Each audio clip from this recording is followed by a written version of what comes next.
बिस्मिल्लाहिर्रहमानिर्रहीम। अस्सलाम वालेकुम। उम्मीद है कि आप सब खैरियत से होंगे। आज की इस वीडियो में हम बात करने जा रहे हैं प्रेगनेंसी के हवाले से, जो कि एक खातून की ज़िंदगी का बहुत ही अहम मरहला होता है।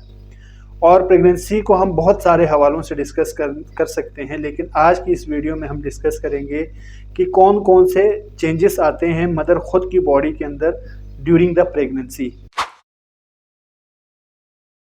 पहला जो चेंज आता है मदर की बॉडी के अंदर वो है इम्यून सिस्टम को लेकर। Immune system during the pregnancy week हो जाता है, क्योंकि अगर इम्यून सिस्टम एक्टिवेट रहेगा तो वो जो बनने वाला फीटस है यूट्रस के अंदर, उसको इम्यून सिस्टम इस तरह से रिकॉग्नाइज करेगा कि ये कोई बैरूनी एजेंट है या बाहर से आई हुई चीज़ है, तो उसको ख़त्म करने की कोशिश करेगा। लेकिन अगर इम्यून सिस्टम वीक हो जाएगा तो वो उसके अगेंस्ट जो है वो काम नहीं कर पाएगा।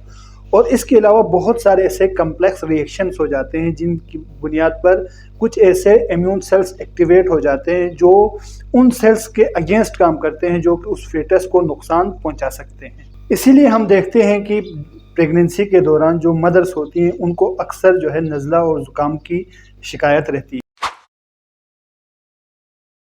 है। दूसरा जो इफ़ेक्ट है वो डाइजेस्टिव सिस्टम के हवाले से है। जैसे जैसे फेटस बड़ा होता है तो उसको स्पेस दरकार होती है, तो दो किस्म के हार्मोन रिलीज होते हैं, रिलैक्सिन और प्रोजेस्टेरोन। वो उस एरिया की मसल्स को रिलैक्स कर देती हैं, लेकिन एब्डोमिनल जो मसल्स हैं उसके रिलैक्सेशन के साथ जो इंटेस्टाइन और स्टोमक की जो मसल्स हैं वो भी रिलैक्स कर जाती हैं। इसीलिए वो खाने को या खुराक को आगे पुश नहीं कर पाती, और इसी नतीजे में जो है मोस्टली जो मदर्स हैं उनको कब्ज़ की शिकायत हो जाती है। और इसके अलावा मसल्स की रिलैक्सेशन की वजह से जो एसिड जमा हुआ होता है स्टोमक के अंदर, वो भी वापस जो है एसोफेगस की तरफ मूव करता है, और इसीलिए अक्सर जो है वो उल्टियाँ भी हो जाती हैं। तीसरे असर की अगर हम बात करें तो वो रेस्पिरेटरी सिस्टम के हवाले से है, क्योंकि फेटस जो है वो अपने साइज़ में काफ़ी हद तक बड़ा हो चुका होता है, और इस दौरान जो है ऑक्सीजन की जो डिमांड है वो बहुत ज़्यादा बढ़ जाती है, क्योंकि मदर को भी ऑक्सीजन चाहिए और इसके अलावा फेटस को भी। लेकिन क्योंकि फेटस साइज़ में बड़ा हो चुका है, तो जो हमारे लंग्स हैं उनको एक्सपेंड करने की जो स्पेस है वो बहुत कम हो चुकी होती है। इसीलिए इस ऑक्सीजन की डिमांड को पूरा करने के लिए जो बॉडी है वो प्रोजेस्टेरोन हार्मोन को ज़्यादा से ज़्यादा रिलीज़ करती है, और प्रोजेस्टेरोन जो हार्मोन है वो जो सांस लेने का अमल है उसको ज़्यादा स्पीड अप कर देता है। और इसीलिए ये देखा गया है कि जो मदर्स होती है उनको अक्सर जो है उनकी सांस जो है वो फास्ट हो चुकी होती है। अगला जो असर है वो है ब्लड प्रेशर के हवाले से।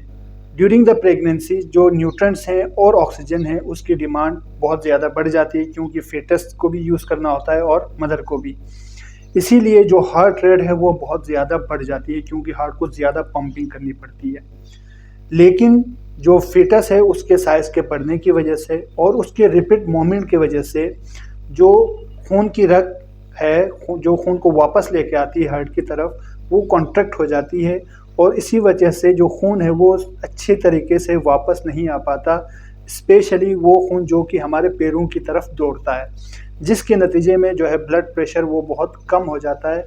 इसीलिए ये आपके आम मुशाहिदे में होगा कि जो प्रेग्नेंट वुमेन्स होती हैं वो ज़्यादातर खड़ी नहीं रह सकती, क्योंकि उनको जो है ना चक्कर आ जाते हैं। मज़ीद इस तरह की वीडियोस देखने के लिए आप हमारे चैनल को लाजमी सब्सक्राइब करें। ये हमारे लिए यकीनी तौर पर एक हौसला अफजाई होती है। बहुत शुक्रिया।